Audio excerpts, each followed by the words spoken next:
This weekend marks one of the most anticipated events of any boxing fan's calendar, as Juan Francisco Estrada and Roman Chocolatito Gonzalez will meet in the ring in a rematch that will showcase the best that boxing has to offer, as these men battle it out for the unified WBC and WBA super flyweight world titles. The pair first met 8 years ago in an action-packed encounter from which Chocolatito emerged victorious by unanimous decision, but the circumstances surrounding this clash have changed a lot since 2012. Back then, the Nicaraguan native was an established name and arguably one of the best pound-for-pound boxers in the sport, or at least on his way to the pinnacle, already a two-weight world champion. For Estrada, however, he was relatively unknown, and this was his first shot at a world title in a weight class unfamiliar to him. But he performed well, which went a long way to building his reputation to the point that it is now. This time, Estrada is the betting favourite going into the fight as a top 10 pound-for-pound ranked fighter, while Gonzalez is rebuilding from his back-to-back losses at the hands of Thailand's Saw Rungvisai, but he has looked more and more like his old self in his last few contests, especially when he knocked out Cao Yafai last year to become a world champion once again.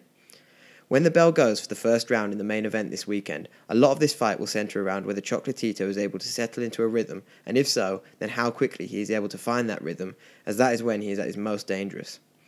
In his fight with Cao Yafai, who is a very well-drilled and defensively organised fighter, Chocolatito was able to find his rhythm almost immediately, slipping Yafai's jab with ease and making his way into mid to short range, which is where Chocolatito begins to pick his opponents apart. He has such an astute awareness of where his opponents are and where he needs to be in order to find angles for openings, and then everything begins to flow from there as he switches his attack from body to head, twisting his opponent this way and that, almost personifying the sweet science of boxing. He is an exhausting adversary for his opponents because not only does he throw such a high volume of punches with an overwhelming relentlessness, but he also sits in that no man's land that most fighters avoid at all costs, where both men are constantly in range of one another. He does this because he's so confident in his ability to slip or block, and he's a small compact man and so he can keep a very tight guard, but hovering in no man's land also means his opponent is constantly wary of an attack, and if there is any lapse in concentration, Chocolatito is right there ready to pounce and punish them.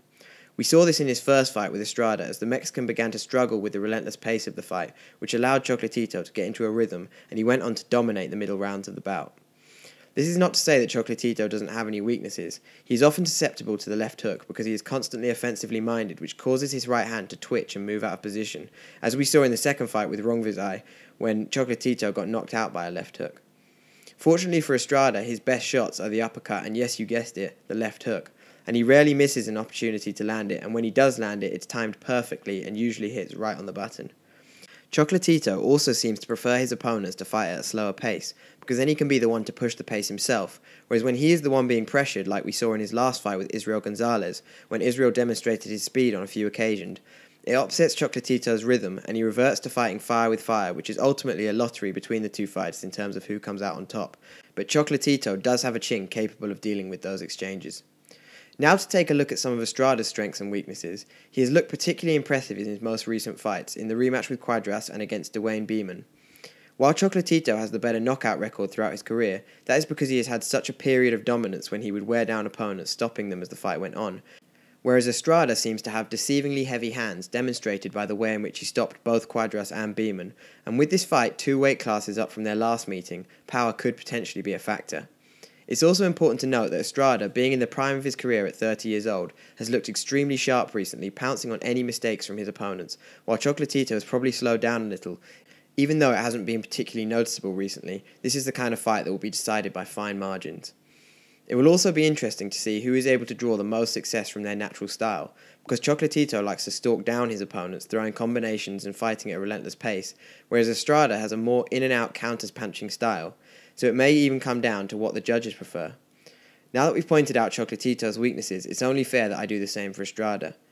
In his rematch with Cuadras, the challenger enjoyed a period of success when he begins punching and then moving away laterally, which takes away Estrada's opportunity to respond with a counter, and as we know, Chocolatito never stops moving. There are also a few moments in both the Beeman and Cuadras fights when Estrada's feet get tied up, and his footwork looks slightly clumsy and it momentarily takes him off balance, whereas Chocolatito has arguably the best footwork in world boxing, because he is so well balanced between his 2 feet that he can go back and forth with ease, and his feet move in tandem with his upper body reactions, which may take away from his power as he rarely sets his feet, but that isn't how he stops people, it's through sheer volume and relentlessness. Estrada also has moments after he counters where he pulls out, standing a little tall, and Chocolatito loves shoving a quick 1-2 down the throat of his opponent, so if he can slip the counter then that could be an area he could exploit. It's also worth noting that in their last fight, Estrada found himself on the ropes a lot, and in this fight he'll want to try and control the centre of the ring, because his work gets smothered against the ropes, whereas Chocolatito bounces in and out, controlling the distance, and he works better on the inside.